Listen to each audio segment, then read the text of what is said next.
El concepto de Silver Crisis Friday fue presentado desde el inicio como un evento excepcional, pero no imprevisible. La fecha señalada, viernes 9 de enero de 2026, no surgió de un colapso repentino del mercado ni de una decisión discrecional de los participantes. Se trató de una liquidación forzada y programada, derivada de reglas contractuales previamente establecidas. La urgencia no provenía del pánico, sino del calendario. En el centro del evento se encontraba una venta de emergencia por un total aproximado de $14,000 millones en oro y plata. Esta cifra, por sí sola, resultaba impactante y fue utilizada para construir una narrativa de crisis inminente. Sin embargo, el origen de la venta no estaba relacionado con una evaluación negativa de los metales ni con un deterioro súbito de sus fundamentos. Era la consecuencia directa de un mecanismo automático que debía ejecutarse independientemente del contexto del mercado. El énfasis del análisis se colocó en separar el concepto de crisis del de obligación estructural. La venta no respondía a una huida colectiva ni a una pérdida de confianza, sino a una regla que exigía ajustar posiciones en una fecha concreta. Al no hacer esta distinción, el evento podía interpretarse erróneamente como una señal de colapso sistémico, cuando en realidad era un proceso técnico predefinido. Esta diferencia es fundamental para comprender el significado real del viernes señalado.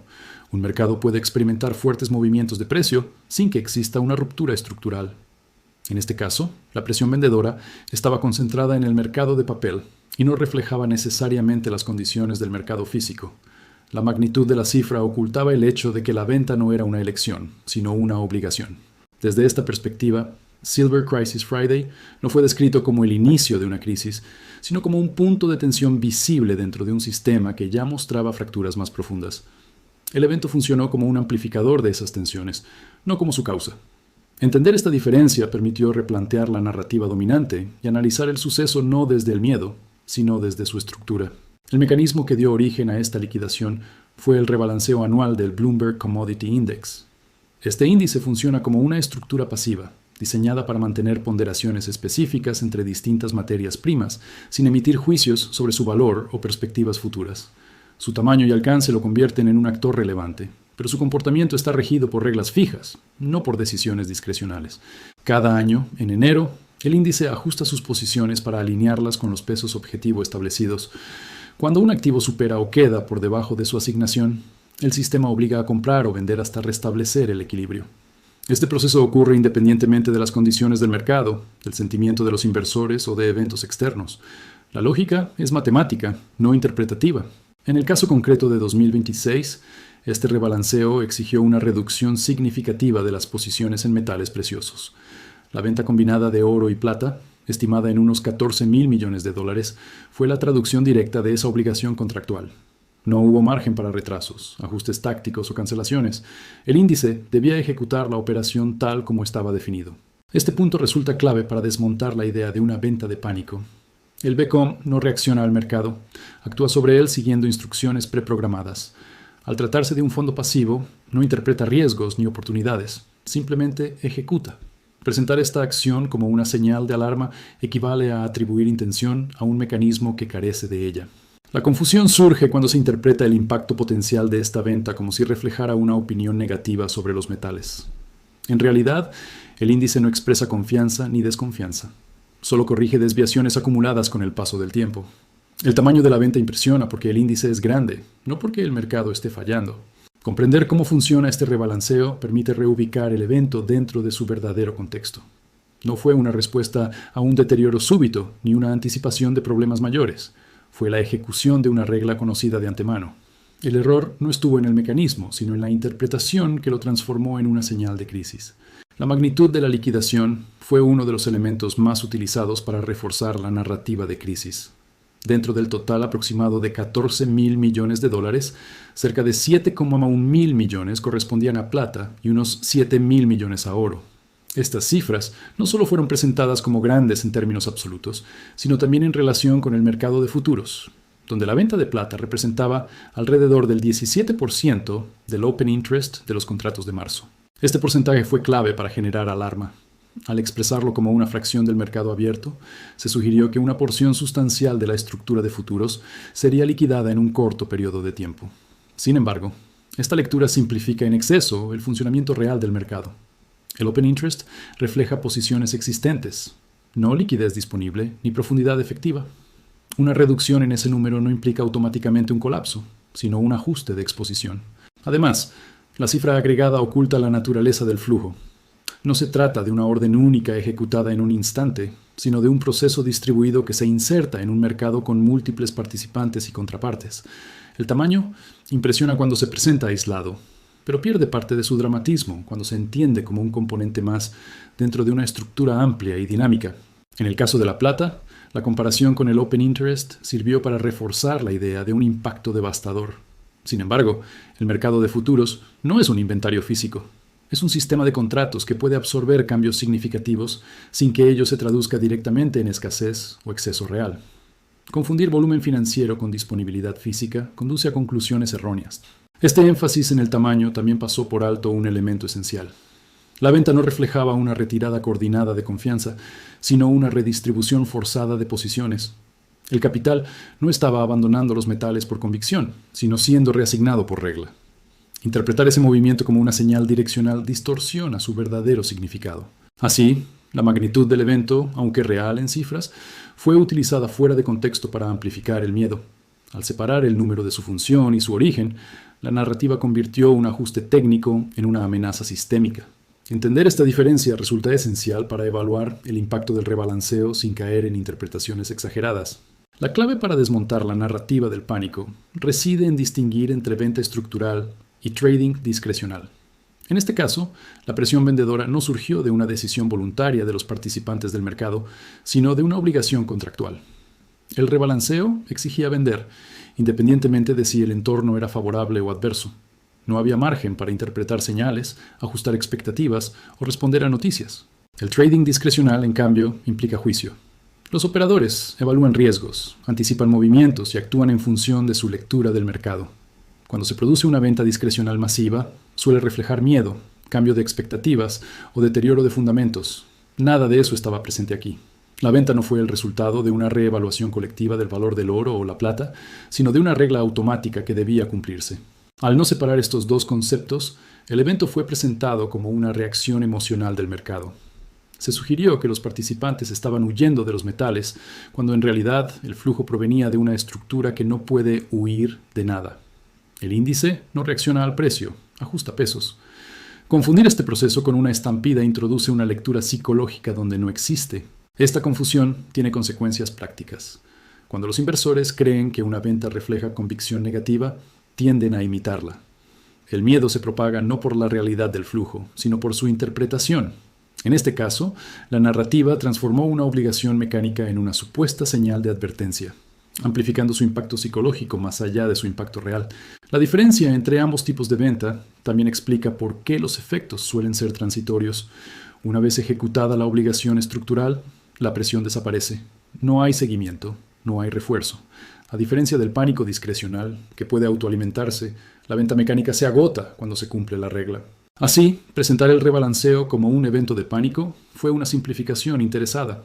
Al entenderlo como lo que realmente era, una venta estructural sin juicio ni intención, el Silver Crisis Friday pierde gran parte de su carga dramática. El mercado no estaba expresando miedo, estaba cumpliendo una instrucción. La ejecución de esta venta estructural puso de manifiesto una paradoja central del mercado: la profunda divergencia entre el papel y el metal físico. Mientras miles de millones de dólares en contratos de futuros estaban programados para salir al mercado, la disponibilidad de plata física seguía deteriorándose. Grandes distribuidores reportaban inventarios agotados y plazos de entrega que se extendían hasta febrero, incluso antes de que la venta técnica se materializara por completo. Esta situación creó un escenario contraintuitivo. En el mercado de papel, la presión vendedora podía traducirse en descensos temporales del precio cotizado. Sin embargo, en el mercado físico, esa caída no implicaba necesariamente un acceso más barato al metal. Las primas sobre el precio spot tendían a ampliarse, compensando o incluso superando cualquier ajuste a la baja en los contratos financieros. El precio nominal bajaba, el costo real de adquisición no. Esta divergencia no es un fallo ocasional, sino una característica recurrente en periodos de estrés. El mercado de futuros refleja flujos financieros, no disponibilidad inmediata. El mercado físico, en cambio, responde a inventarios reales, logística y demanda concreta. Cuando ambos se desacoplan, el precio deja de cumplir su función tradicional como señal única de equilibrio. El resultado es una distorsión perceptiva. Quien observa únicamente el precio del papel puede interpretar la caída como una oportunidad clara. Quien intenta comprar metal físico descubre que la realidad es distinta. El mercado no está ofreciendo abundancia, está racionando escasez. La liquidez aparente en pantalla no se traduce en metal entregable. Esta paradoja refuerza la idea de que el evento del viernes no representaba una normalización del mercado, sino una exposición de sus fracturas internas. La venta masiva en el papel no resolvía la tensión subyacente, la desplazaba. Al mismo tiempo que se liquidaban contratos, el metal físico se volvía más difícil de obtener. Así, la divergencia entre ambos mercados actuó como una señal silenciosa. Indicó que el ajuste no se estaba produciendo donde realmente importaba. El precio financiero podía oscilar, pero la realidad física seguía marcada por restricciones. En ese contexto, cualquier lectura del evento que ignorara esta separación quedaba incompleta, porque el verdadero punto de estrés no estaba en los contratos, sino en el acceso al metal. El precedente histórico citado para contextualizar esta divergencia fue el episodio de marzo de 2020. Durante aquel periodo de pánico generalizado, el precio de la plata en el mercado de futuros llegó a caer brevemente hasta niveles cercanos a los $12 por onza. En apariencia, el mercado estaba ofreciendo metal a precios excepcionalmente bajos. En la práctica, esa señal resultó engañosa. Mientras el precio de papel colapsaba, los distribuidores físicos cobraban entre $25 y $30 por onza, cuando podían entregar. La diferencia entre ambos precios no fue marginal ni momentánea. Reflejó una ruptura funcional entre el mercado financiero y el mercado real. Los contratos podían liquidarse en pantalla, pero el metal físico no estaba disponible en los niveles que sugería el precio spot. Este episodio se utilizó como referencia porque ilustró un patrón que tiende a repetirse bajo estrés. Cuando la liquidez financiera se evapora y las ventas forzadas dominan el mercado de futuros, el precio puede caer de forma abrupta sin que ello signifique abundancia física. Al contrario, esas caídas suelen coincidir con restricciones severas en la oferta real, ampliando primas y retrasos. La lección de 2020 no fue que la plata fuera barata, sino que el precio de papel había perdido su capacidad de coordinar el mercado. Quienes intentaron comprar basándose en ese precio descubrieron rápidamente que el metal no estaba disponible.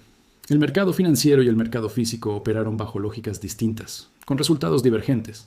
Al traer este precedente, el análisis buscó desactivar una interpretación simplista del evento actual. Una caída inducida por ventas estructurales no garantiza acceso más barato al metal. Puede, de hecho, producir el efecto contrario. El precio puede bajar al mismo tiempo que el acceso se vuelve más difícil. Este paralelismo histórico reforzó la advertencia central. El Silver Crisis Friday no debía evaluarse únicamente por la reacción del precio en pantalla. La experiencia previa mostraba que, en momentos de tensión, el comportamiento relevante no es el del contrato financiero, sino el del mercado físico. Ignorar esa diferencia conduce a conclusiones equivocadas sobre riesgo y oportunidad. La liquidación forzada fue presentada también como un síntoma de tensiones más amplias que exceden al propio mercado de metales. El análisis sitúa el evento dentro de un contexto geopolítico y monetario cada vez más frágil, donde los flujos financieros reaccionan a desequilibrios acumulados durante años. Las tensiones internacionales crecientes, combinadas con un entorno económico incierto, forman el telón de fondo sobre el cual estos ajustes técnicos adquieren mayor relevancia. En el plano monetario, el aumento sostenido de la deuda nacional y la desaceleración económica limitaron el margen de maniobra de las autoridades. Frente al riesgo de recesión, la expectativa dominante era una respuesta agresiva por parte de los bancos centrales, orientada a reinyectar liquidez para sostener la actividad. Este contexto refuerza la idea de que las ventas forzadas en mercados de papel no reflejan fortaleza sistémica, sino la necesidad de gestionar tensiones mediante mecanismos financieros. El análisis también destacó señales de desalineación en métricas tradicionales, como la relación entre el oro y la plata, interpretadas como indicios de una subvaloración relativa de esta última. Estas anomalías no se presentaron como detonantes inmediatos, sino como síntomas de un sistema que se ajusta de forma desigual, con presiones que se acumulan en determinados activos mientras otros absorben liquidez. En este entorno, los movimientos técnicos adquieren una dimensión distinta. Una venta estructural deja de ser un evento aislado y pasa a ser parte de un proceso mayor de redistribución del riesgo. La presión no se origina en el metal, sino en el sistema que lo rodea. Las decisiones de política monetaria, condicionadas por deuda elevada y crecimiento frágil, influyen en cómo se interpretan y se absorben estos flujos. Así, el Silver Crisis Friday fue enmarcado no como un punto final, sino como un episodio dentro de una transición más amplia. Las ventas forzadas, las tensiones geopolíticas y la respuesta monetaria esperada forman un conjunto coherente. El mercado de metales, lejos de ser la causa de la inestabilidad, actúa como un espejo que refleja las presiones del sistema global en su conjunto. A pesar de la presión de corto plazo generada por la liquidación forzada, el análisis insistió en separar el ruido táctico de la tendencia estructural. La venta programada no fue presentada como una señal de agotamiento del mercado, sino como una interrupción temporal dentro de un ciclo alcista de mayor alcance. Según esta lectura, la plata ya habría salido de una formación técnica de varias décadas, marcando el inicio de una nueva fase. Esta visión de largo plazo se apoyó en la idea de que el mercado no estaba reaccionando únicamente a flujos financieros, sino a un entorno monetario en transformación. La expansión sostenida de la base monetaria, utilizada como herramienta para evitar contracciones económicas profundas, redefine el punto de referencia con el que se evalúan los activos reales. En ese contexto, el precio actual de la plata fue descrito como bajo en relación con el proceso de depreciación monetaria en curso. El argumento no se centró en predicciones inmediatas, sino en proporciones históricas. Al comparar el nivel actual con referencias de ciclos anteriores ajustados por inflación y expansión monetaria, se sugirió que la plata aún no había reflejado plenamente el cambio en el entorno. Esta discrepancia no se presentó como garantía de un resultado específico, sino como una señal de desalineación entre precio y contexto. Desde esta perspectiva, los eventos técnicos como el rebalanceo del índice adquieren un significado distinto. En lugar de invalidar la tendencia, pueden ofrecer momentos de tensión que revelan su fortaleza subyacente. La capacidad del mercado para absorber ventas forzadas sin resolver la escasez física refuerza la idea de que el movimiento principal no ha terminado. Así, la plata fue enmarcada como un activo que responde más a fuerzas estructurales que a episodios puntuales. La presión de corto plazo no altera el hecho de que el sistema monetario sigue apoyándose en la expansión de liquidez como mecanismo de estabilidad. Mientras esa condición persista, el análisis sostuvo que la tendencia de fondo permanece intacta, independientemente de la volatilidad inducida por eventos técnicos. La conclusión del análisis volvió al punto que atraviesa todo el evento: la diferencia entre precio y valor y entre papel y físico.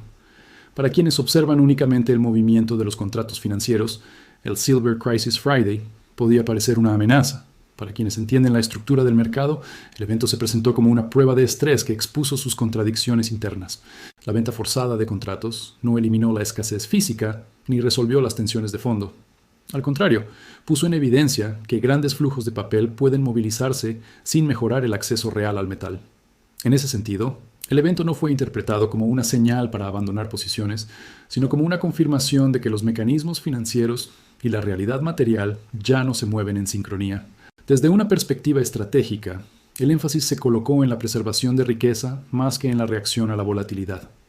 Comprender la diferencia entre una caída de precio, inducida por reglas técnicas, y un deterioro real de fundamentos, se volvió central. El análisis sostuvo que confundir a ambos conduce a decisiones impulsivas, mientras que distinguirlos permite evaluar el evento como una oportunidad y no como una amenaza. El Silver Crisis Friday no cerró un ciclo, lo reveló. Mostró cómo ventas obligatorias pueden generar ruido sin alterar las dinámicas estructurales y cómo el mercado físico sigue operando bajo restricciones que el precio de papel no refleja plenamente. En lugar de resolver la tensión, el evento la hizo visible. Así, la lectura final no fue la de una crisis terminal, sino la de un sistema que se ajusta de forma desigual. En ese proceso, los activos físicos adquieren un significado distinto al de los instrumentos financieros que los representan. La volatilidad del viernes pudo captar la atención, pero la tendencia subyacente se definió por factores que no se liquidan en un solo día.